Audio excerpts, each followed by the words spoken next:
Saudi अरब में पानी कहां से आता है और ये बिल्डिंग देखने के बाद आप लोगों को लगेगा कि ये सपना है या हकीकत। और केबीसी में 5 करोड़ जीतने वाले सुशील कुमार किस हाल में है आज, और -50 डिग्री ठंड में फंसी लड़की की सच्ची कहानी आपके रोंगटे खड़े कर देंगी। और अंग्रेजों के समय कैसी थी भारत की स्थिति सुनकर आपको रोना आ जाएगा। जानने के लिए बने रहिए वीडियो के अंत तक। सऊदी अरब आज भले ही दुनिया के बेहतरीन देशों में से एक है, लेकिन आपको जानकर हैरानी होगी कि इस देश के पास पानी का कोई भी स्रोत मौजूद नहीं है। आमतौर पर पानी नदियों, झीलों, तालाबों, कुओं, ग्राउंड वाटर या फिर ग्लेशियर से प्राप्त होता है, लेकिन सऊदी के पास अब ना तो कोई कुआं बचा है और ना ही कोई नदी। सऊदी में समुद्र के खारे पानी को डिसालिनेशन प्रोसेस के जरिए फिल्टर किया जाता है और उसे पीने लायक बनाया जाता है। रोजाना 30 लाख क्यूबिक लीटर से अधिक पानी सऊदी में इस्तेमाल होता है, जिसमें 30 करोड़ से अधिक का खर्चा रोजाना होता है। सऊदी में हर व्यक्ति औसतन 265 लीटर पानी की खपत रोजाना करता है, जो हमारे देश के मुकाबले 2 गुने से भी अधिक है। मक्का मदीना में भी बड़ी मात्रा में पानी का इस्तेमाल लोग वजू के लिए करते हैं। पानी की किल्लत होने के बावजूद सऊदी के लोग धड़ल्ले से पानी को बर्बाद करते हैं और उसे बचाने के लिए कोई भी प्रयास नहीं करता। नंबर 2, अंग्रेजों ने 250 साल तक भारत पर राज किया। कुछ बुद्धिजीवी इसे भारत के लिए अच्छा मानते हैं। उनका कहना है अंग्रेजों ने भारत में आधुनिक शिक्षा की नींव रखी। भारत को मुगलों से आजादी मिली। लोकतंत्र, सिविल सेवाएं और रेलवे भी अंग्रेजों की ही देन है। लेकिन वो शायद ये बात भूल जाते हैं कि अंग्रेज किस तरह का बर्ताव भारतीयों पर करते थे। कई लोगों को केवल पंखा करने के लिए नौकरी पर रखा जाता था, जिन्हें टॉयलेट जाने या फिर खाना खाने की भी अनुमति नहीं होती थी। 1943 में बंगाल में जब भयंकर अकाल पड़ा तो अंग्रेजों ने भूख से मरने वालों को अनाज देने की बजाय दूसरे विश्व युद्ध में लड़ने वाले सिपाहियों के लिए अनाज का रिजर्व करके रखा। अंग्रेजों ने ना जाने कितने ही स्वतंत्रता सेनानियों को सूली पर चढ़ाया और कितने मासूम भारतीयों की हत्या की। जलियांवाला बाग जैसे इंसिडेंट भला कोई हिंदुस्तानी कैसे भूल सकता है। और उन्होंने 250 सालों तक लूट कर भारत को अंदर से खोखला भी बना दिया था। अंग्रेज भारत के लिए एक अभिशाप से ज्यादा और कुछ नहीं थे।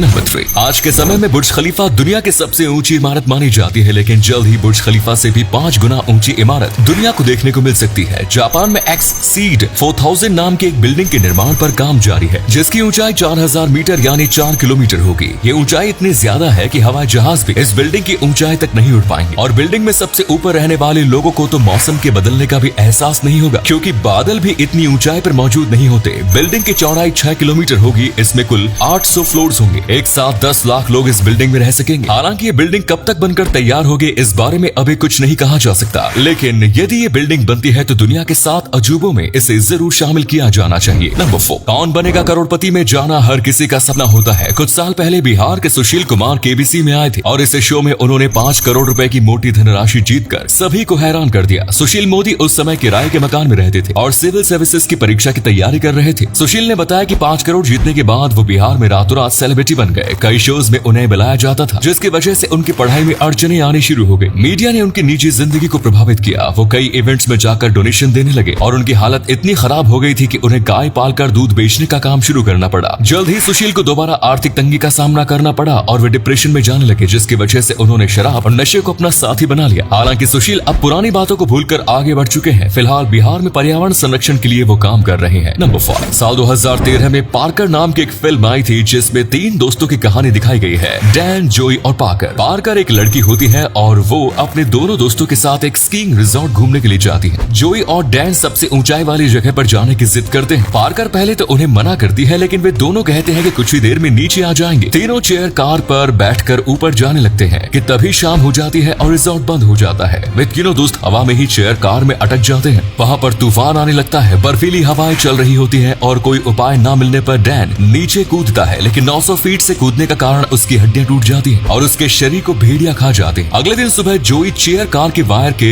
सहारे नीचे उतरने की कोशिश करता है, लेकिन उसके बाद उसका क्या होता है ये फिल्म में नहीं दिखाया गया। अकेले रह जाने के बाद पार्कर भी नीचे कूदने का फैसला करती है, लेकिन उसकी किस्मत अच्छी होती है कि उसे एक गाड़ी दिख जाती है, जिसकी वजह से उसकी जान बच जाती है। जोई के साथ क्या हुआ ये शायद फिल्म के अगले पार्ट में दिखाया जाएगा। नंबर 6, भारत देश में हिंदू और मुसलमान आज भी एक परिवार की तरह रहते हैं। भारतीय क्रिकेटर शिवम दुबे ने पिछले साल अपनी गर्लफ्रेंड अंजुम खान से शादी की थी। दूसरी शादी में विवाह के कारण इन दोनों को काफी ट्रोल भी किया गया, लेकिन शिवम और अंजुम के प्यार के आगे किसी की ना चल सकी। इन दोनों की शादी हिंदू और मुसलमान दोनों रीति रिवाजों से हुई। शादी में एक समय शिवम दुबे अपने दोनों हाथ उठाकर दुआ मांगते नजर आते हैं और ये तस्वीर सोशल मीडिया पर सबसे ज्यादा वायरल हुई। कुछ लोगों ने इसे हिंदू मुसलमान की एकता की मिसाल बताया तो कुछ ने इस पर विवादित बयान भी दिए। शिवम दुबे IPL में चेन्नई सुपर किंग्स की तरफ से खेलते हैं, तो वहीं उनकी पत्नी अंजुम खान एक एक्ट्रेस है जो कई टीवी सीरियल्स में नजर आ चुकी है। नंबर 7, क्या आपके मन में कभी ये सवाल आया है कि आखिर समुद्र का पानी खारा क्यों होता है, जबकि इसमें मिलने वाली सभी नदियों का पानी मीठा होता है? होता है। और अगर समुद्र का पानी मीठा हो जाए तो दुनिया में कहीं भी पानी की किल्लत नहीं होगी। बारिश के दौरान गिरने वाला पानी हवा में अपने साथ कार्बन डाइऑक्साइड और नाइट्रोजन के कणों को भी लेकर नीचे आता है और ये सारे कण समुद्र में जाकर इकट्ठा होने लगते हैं। और इसके अलावा समुद्र में कई ज्वालामुखी मौजूद हैं, जिनसे सल्फर और क्लोरीन जैसे रसायन निकलते हैं। पहाड़ों से पानी जब बहकर आता है तो वे अपने साथ चट्टानों के कणों को भी साथ लेकर आता है। समुद्र की गहराइयों में रोजाना लाखों करोड़ों जीव मरते हैं और उनके शरीर पर सड़ने पर भी कई केमिकल्स निकलते हैं। इन सभी केमिकल्स और कणों के कारण ही समुद्र का पानी इतना खारा होता है और ये प्रक्रिया करोड़ों सालों से चल रही है। और अगले फैक्ट पर जाने से पहले इस फोटो को ध्यान से देखिएगा और बताइएगा कि आपको किस एक्टर का फोटो दिखाई दे रहा है। इससे पता लगेगा आपका दिमाग और आपकी आंखें कितनी तेज है। मिलते हैं आपको 5 सेकेंड्स।